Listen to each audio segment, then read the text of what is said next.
প্রত্যেকটা আন্দোলনে মুসলমানরা বলির পাঠা হচ্ছে, এই কথাটার সঙ্গে আমি আংশিক সহমত।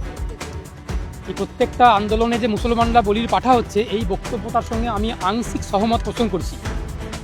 এবং এর পাশাপাশি আমি একটা কথা বলতে চাই, রাষ্ট্র এবং সরকার যখন একটা বিশেষ সম্প্রদায়ের বিরুদ্ধে বিষাদাগার করে, তখন একটা বিশেষ সম্প্রদায় বারবার বলির পাঠা হবে, এটা স্বাভাবিক।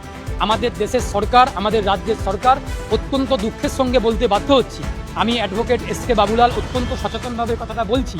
আমি জানি না আমার কথাটাকে কে কিভাবে গ্রহণ করবেন, কেউ সমালোচনা করবেন, কেউ বিরোধিতা করবেন, কেউ সমর্থন করবেন, কিন্তু বিষয়টা হচ্ছে মুসলমানদেরকে বলির পাঁঠা করা হচ্ছে, এটা সরকারের কুমানসিকতার শিকার হচ্ছে মুসলমান সম্প্রদায়ভুক্ত মানুষ। তাহলে মুসলমানদেরকে বুঝতে হবে যে আমাদের রাস্তাটাই একমাত্র রাস্তা। আমি যে কথা অতীতেও বলেছি, যে কথা আজও বলছি, এ কথা আগামী দিনেও বলবো। আমি একাধিকবার আমার মক্কেলদেরকে, আমার যারা শুভাকাঙ্ক্ষী, আমার যারা শুভানুদ্দায়ী, যারা আমার খুব কাছের মানুষ, ঘনিষ্ঠ মানুষ, আমি প্রত্যেকটা মানুষকে একই কথা বলি যে রাস্তাই একমাত্র রাস্তা। এই রাস্তার অধিকার ছেড়ে দিলে হবে না, রাস্তার অধিকার রাস্তায় বুঝে নিতে হবে। সুতরাং যেখানে মুসলমানদেরকে মামলা দিয়ে জেলের মধ্যে ঢুকিয়ে দেওয়ার চেষ্টা হচ্ছে, মামলা করা হচ্ছে, এটা শুধুমাত্র মুসলমানদের ওপর আঘাত আসছে এ কথা কেউ ভাববেন না। আসলে সরকার যখন খাদ্য, বস্ত্র, বাসস্থান, শিক্ষা, স্বাস্থ্য, কর্মসংস্থান, এই যে নাগরিকের মৌলিক দাবি, নাগরিকের মৌলিক চাহিদা পূরণ করতে রাষ্ট্র বা সরকার যখন ব্যর্থ হয়, তখন রাষ্ট্র এই হিন্দু মুসলমান করতে থাকে। আসলে মুসলমানদের বিরুদ্ধে মিথ্যা মামলা করে জেলের মধ্যে ঢুকিয়ে দিয়ে সরকার একটা হিন্দু সম্প্রদায়ভুক্ত মানুষদের কাছে হয়তো বার্তা দেওয়ার চেষ্টা করছেন যে আমাদের সরকারটা মুসলমানদের বিরুদ্ধে, মুসলমানদেরকে জেলে ঢুকিয়ে দেওয়া হবে, মিথ্যা মামলা দেওয়া হবে, হামলা করা হবে। আমি যে কথা বলবো, জেলকে, মামলাকে, আইনকে, আদালতকে ভয় পেলে চলবে না।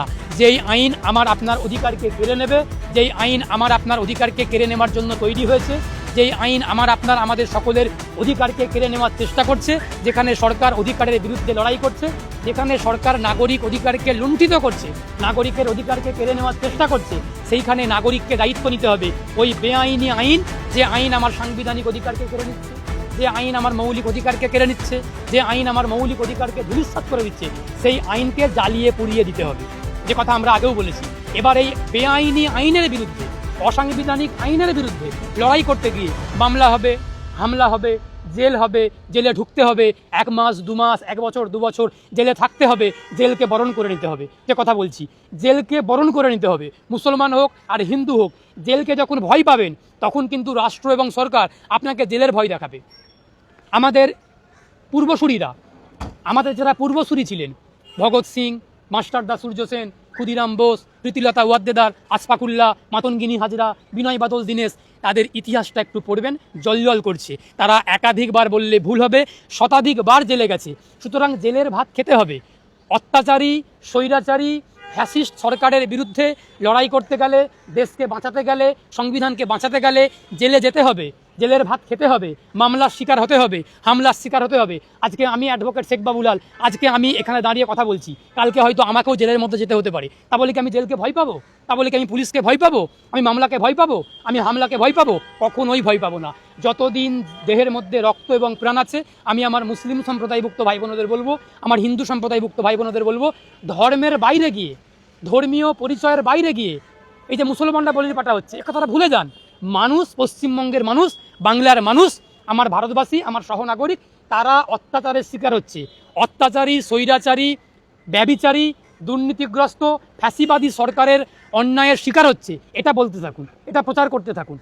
তাহলে অন্যায় যখন আপনার চোখের সামনে হবে, সংবিধানকে যখন দেশের মানুষের চোখের সামনে যখন সংবিধানকে অমান্য করা হবে, সরকার যখন সংখ্যাগরিষ্ঠতার অহংকারে সংবিধানকে ধূলিসাৎ করে দেওয়ার চেষ্টা হবে, আমি অ্যাডভোকেট এস.কে. বাবুলাল অত্যন্ত সচেতনভাবে বলছি, নাগরিকের দায়িত্ব সেই সংবিধানকে, দেশকে, বাংলাকে, বাংলার মাটিকে বাঁচানোর জন্য আমাদের পূর্বসূরীরা, ভগৎ সিংরা, মাস্টারদা সূর্য সেনেরা, বিনয় বাদল দীনেশরা, ক্ষুদিরাম বোসরা যে পথ অবলম্বন করে আন্দোলন করে গেছে, সেই একই পথ অবলম্বন করে আমাদেরকে দেশের মাটি, দেশের সম্প্রীতি, দেশের অখণ্ডতা, দেশের সংবিধান, দেশের বিচার ব্যবস্থা, সর্বোপরি দেশকে বাঁচাতে সেই পথ অবলম্বন করে লড়াই, আন্দোলন, প্রতিবাদ, সংগ্রাম চালিয়ে যেতে হবে। সেই লড়াই লড়তে গিয়ে একাধিক বাধা আসবে, আমাকে অ্যারেস্ট করতে পারে, আপনাকে অ্যারেস্ট করতে পারে, মামলা হতে পারে, হামলা হতে পারে, জেলে যেতে হতে পারে অনেক কিছু, কিন্তু কোনো কিছুকে ভয় পেলে হবে না, ভয় পেয়ে পিছিয়ে গেলে হবে না।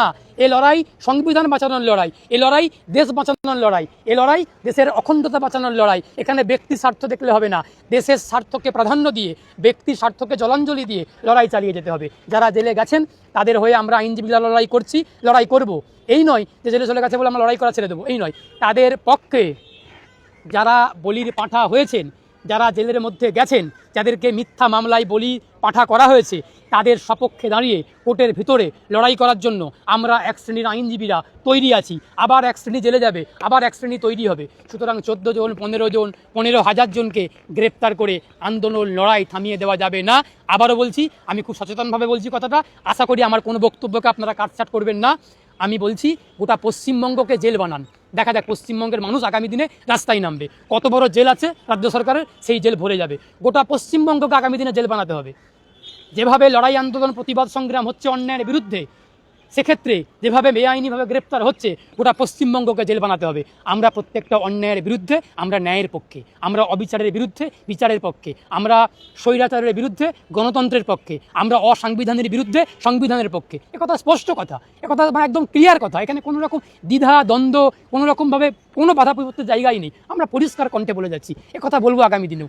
যতদিন দেহে রক্ত থাকবে আমরা হিন্দু মুসলমান একসঙ্গে হাতে হাত ধরে বাংলার মাটিতে, বাংলার রাস্তার দখল নেব গণতান্ত্রিকভাবে, শান্তিপূর্ণভাবে। দেখবো শুভেন্দু অধিকারীর কত বড় জেল আছে।